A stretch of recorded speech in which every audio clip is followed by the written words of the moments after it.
سبحان الذي أسرى بعبده ليلا من المسجد الحرام إلى المسجد الأقصى الذي باركنا حوله لنريه من آياتنا إنه هو السميع البصير. وآتينا موسى الكتاب وجعلناه هدى لبني إسرائيل ألا تتخذوا من دوني وكيلا ذرية من حملنا مع نوح إنه كان عبدا شكورا. وقضينا إلى بني إسرائيل في الكتاب لتفسدن في الأرض مرتين ولتعلن علوا كبيرا فإذا جاء وعد أولاهما بعثنا عليكم عبادا لنا أولي بأس شديد فجاسوا خلال الديار وكان وعدا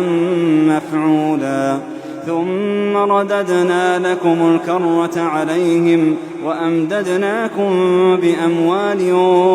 وبنين وجعلناكم أكثر نفيرا. إن أحسنتم أحسنتم لأنفسكم وإن أسأتم فلها فإذا جاء وعد الآخرة ليسوءوا وجوهكم وليدخلوا المسجد كما دخلوه أول مرة وليتبروا ما علوا تتبيرا. عسى ربكم أن يرحمكم وإن عدتم عدنا وجعلنا جهنم للكافرين حصيرا. إن هذا القرآن يهدي للتي هي أقوم ويبشر المؤمنين الذين يعملون الصالحات أن لهم أجرا كبيرا وأن الذين لا يؤمنون بالآخرة أعتدنا لهم عذابا أليما. ويدعو الإنسان بالشر دعاءه بالخير وكان الإنسان عجولا. وجعلنا الليل والنهار آيتين فمحونا آية الليل وجعلنا آية النهار مبصرة لتبتغوا فضلا من ربكم ولتعلموا عدد السنين والحساب وكل شيء فصلناه تفصيلا. وكل إنسان ألزمناه طائره في عنقه ونخرج له يوم القيامة كتابا يلقاه منشورا. اقرأ كتابك كفى بنفسك اليوم عليك حسيبا. من اهتدى فإنما يهتدي لنفسه ومن ضل فإنما يضل عليها ولا تزر وازرة وزر أخرى. وما كنا معذبين حتى نبعث رسولا. وإذا أردنا أن نهلك قرية أمرنا مترفيها ففسقوا فيها فحق عليها القول فدمرناها تدميرا. وكم أهلكنا من القرون من بعد نوح وكفى بربك بذنوب عباده خبيرا بصيرا. من كان يريد العاجلة عجلنا له فيها ما نشاء لمن نريد ثم جعلنا له جهنم يصلاها مذموما مدحورا. ومن أراد الآخرة وسعى لها سعيها وهو مؤمن فأولئك كان سعيهم مشكورا. كلا نمد هؤلاء وهؤلاء من عطاء ربك وما كان عطاء ربك محظورا انظر كيف فضلنا بعضهم على بعض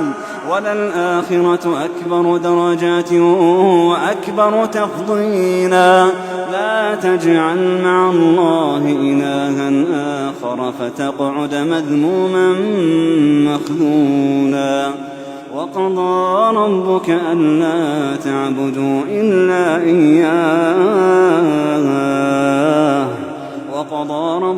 ألا تعبدوا إلا إياه وبالوالدين إحسانا إما يبلغن عندك الكبر أحدهما أو كلاهما فلا تقل لهما أف ولا تنهرهما وقل لهما قولا كريما واخفض لهما جناح الذل من الرحمة وقل رب ارحمهما كما ربياني صغيرا ربكم أعلم بما في نفوسكم إن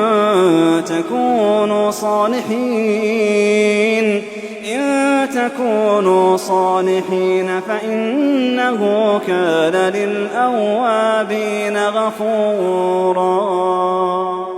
وآت ذا القربى حقه والمسكين وابن السبيل ولا تبذر تبذيرا إن المبذرين كانوا إخوان الشياطين وكان الشيطان لربه كفورا وإما تعرضن عنهم ابتغاء رحمة من ربك ترجوها فقل لهم قولا ميسورا ولا تجعل يدك مغلولة إلى عنقك ولا تبسطها كل البسط فتقعد ملوما محسورا إن ربك يبسط الرزق لمن يشاء ويقدر إنه كان بعباده خبيرا بصيرا ولا تقتلوا أولادكم خشية إملاق نحن نرزقهم وإياكم إن قتلهم كان خطأ كبيرا ولا تقربوا الزنا إنه كان فاحشة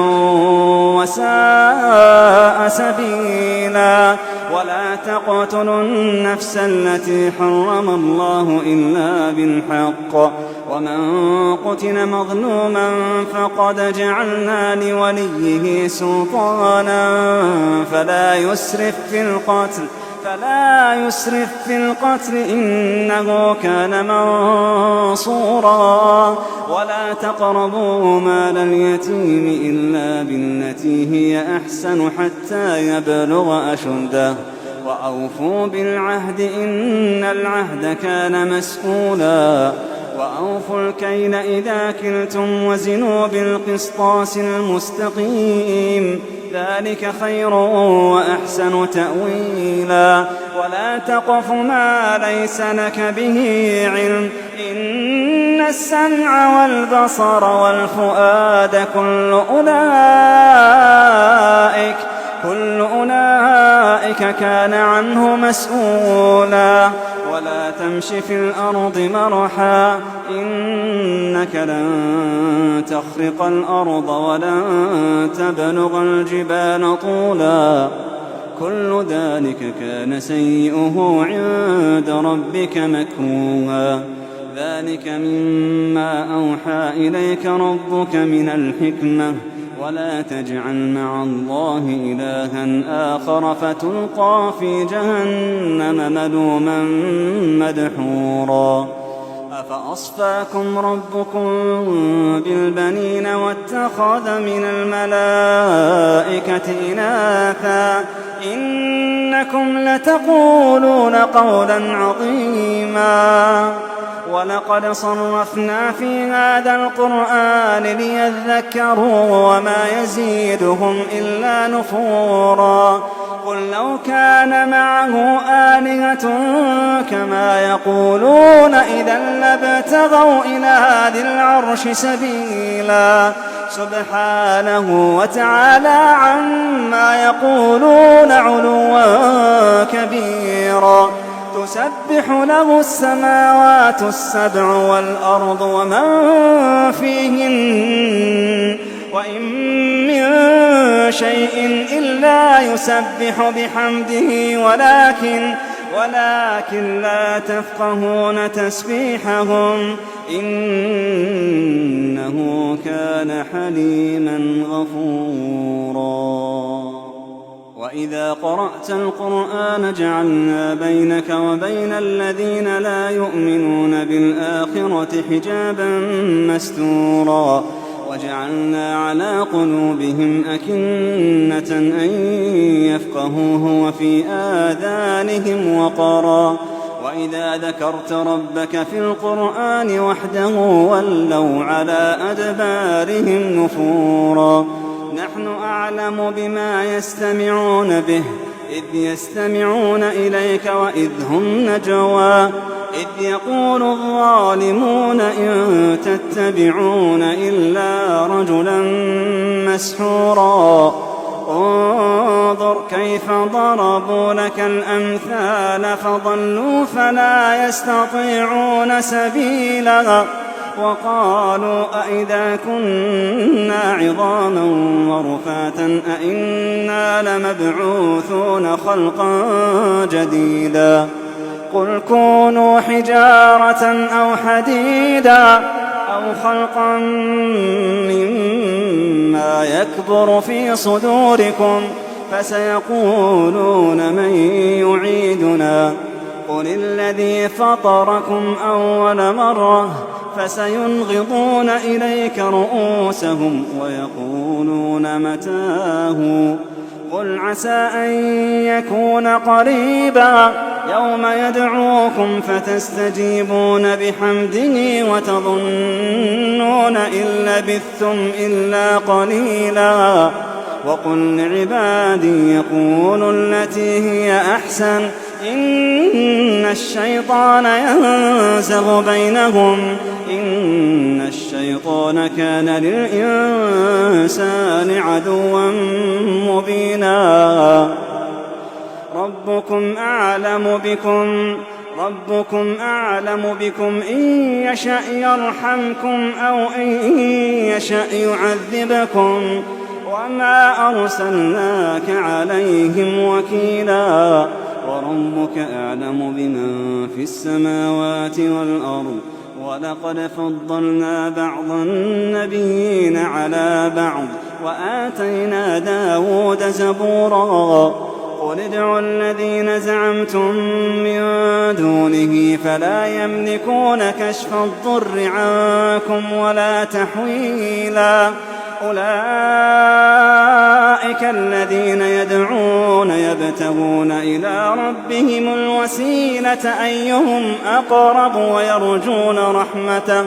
ويرجون رحمته ويخافون عذابه إن عذاب ربك كان محذورا وإن من قرية إلا نحن مهلكوها قبل يوم القيامة أو معذبوها عذابا شديدا كان ذلك في الكتاب مسطورا وما منعنا أن نرسل بالآيات إلا أن كذب بها الأولون وآتينا ثمود الناقة مبصرة فظلموا بها وما نرسل بالآيات إلا تخويفا وإذ قلنا لك إن ربك أحاط بالناس وما جعلنا الرؤيا التي أريناك إلا فتنة للناس والشجرة الملعونة في القرآن ونخوفهم فما يزيدهم إلا طغيانا كبيرا وإذ قلنا للملائكة اسجدوا لآدم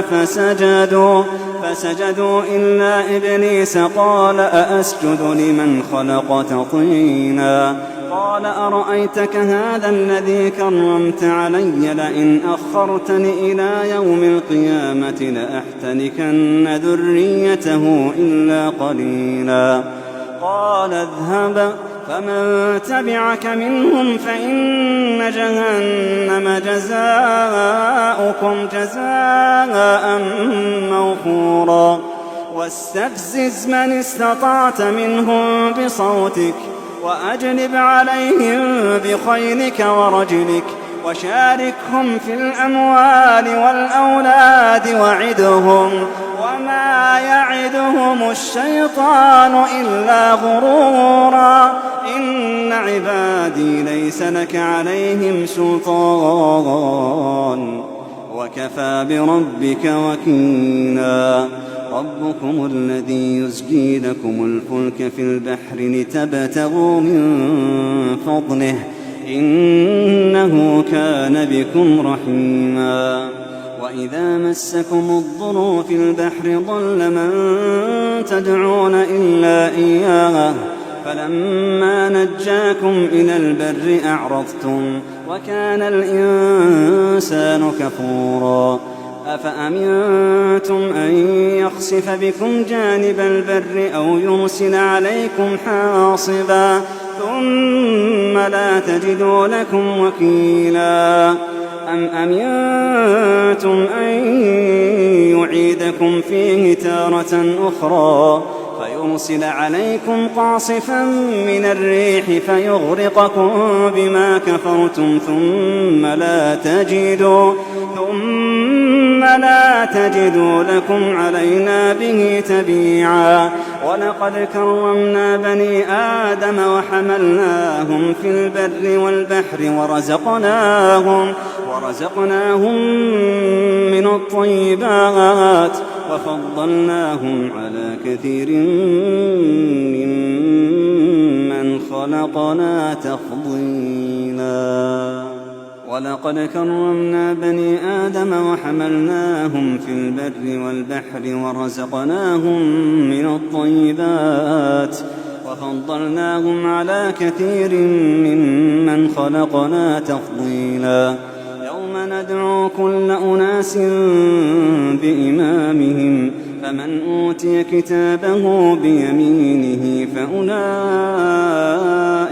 فأولئك يقرؤون كتابهم ولا يظلمون فتيلا ومن كان في هذه أعمى فهو في الآخرة أعمى وأضل سبيلا وإن كادوا ليفتنونك عن الذي أوحينا إليك لتفتري علينا غيره وإذا لاتخذوك خليلا ولولا أن ثبتناك لقد كدت تركن إليهم شيئا قليلا إذا لأذقناك ضعف الحياة وضعف الممات ثم لا تجد لك علينا نصيرا وإن كادوا ليستفزونك من الأرض ليخرجوك منها وإذا لا يلبثون خلافك إلا قليلا سنة من قد أرسلنا قبلك من رسلنا ولا تجد لسنتنا تحويلا أقم الصلاة لدلوك الشمس إلى غسق الليل وقرآن الفجر إن قرآن الفجر كان مشهودا ومن الليل فتهجد به نافلة لك عسى أن يبعثك ربك مقاما محمودا وقل رب أدخلني مدخل صدق وأخرجني مخرج صدق واجعل لي من لدنك سلطانا نصيرا وقل جاء الحق وزهق الباطل إن الباطل كان زهوقا وننزل من القرآن ما هو شفاء ورحمة للمؤمنين ولا يزيد الظالمين إلا خسارا. وإذا أنعمنا على الإنسان أعرض ونأى بجانبه وإذا مسه الشر كان يئوسا. قل كل يعمل على شاكلته فربكم أعلم بمن هو أهدى سبيلا. ويسألونك عن الروح قل الروح من أمر ربي وما أوتيتم من العلم إلا قليلا ولئن شئنا لنذهبن بالذي أوحينا إليك ثم لا تجد لك به علينا وكيلا إلا رحمة من ربك إن فضله كان عليك كبيرا. قل لئن اجتمعت الإنس والجن على أن يأتوا بمثل هذا القرآن لا يأتون بمثله ولو كان بعضهم لبعض ظهيرا. ولقد صرفنا للناس في هذا القرآن من كل مثل فأبى أكثر الناس إلا كفورا. وقالوا لن نؤمن لك حتى تفجر لنا من الأرض ينبوعا أو تكون لك جنة من نخيل وعنب فتفجر الأنهار خلالها تفجيرا أو تسقط السماء كما زعمت علينا كسفا أو تأتي بالله والملائكة قبيلا أو يكون لك بيت من زخرف أو ترقى في السماء ولن نؤمن لرقيك حتى تنزل علينا كتابا نقرأه. قل سبحان ربي هل كنت إلا بشرا رسولا. وما منع الناس أن يؤمنوا إذ جاءهم الهدى إلا أن قالوا أبعث الله بشرا رسولا. قل لو كان في الأرض ملائكة يمشون مطمئنين لنزلنا عليهم من السماء ملكا رسولا. قل كفى بالله شهيدا بيني وبينكم إنه كان بعباده خبيرا بصيرا. ومن يهد الله فهو المهتد ومن يضلل فلن تجد لهم أولياء من دونه ونحشرهم يوم القيامة على وجوههم عميا وبكما وصما مأواهم جهنم كلما خبت زدناهم سعيرا. ذلك جزاؤهم بأنهم كفروا بآياتنا وقالوا أئذا كنا عظاما ورفاتا أئنا لمبعوثون خلقا جديدا. أولم يروا أن الله الذي خلق السماوات والأرض قادر على أن يخلق مثلهم وجعل لهم أجلا لا ريب فيه فأبى الظالمون إلا كفورا. قل لو أنتم تملكون خزائن رحمة ربي إذا لأمسكتم خشية الإنفاق وكان الإنسان قتورا.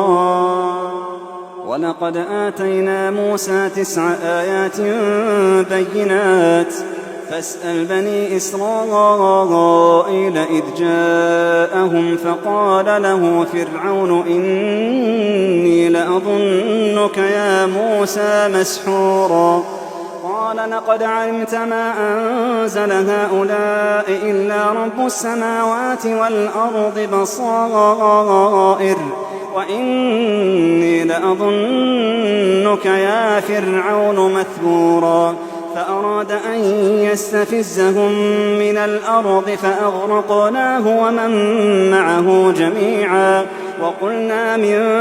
بعده لبني إسرائيل اسكنوا الأرض فإذا جاء وعد الآخرة جئنا بكم لفيفا وبالحق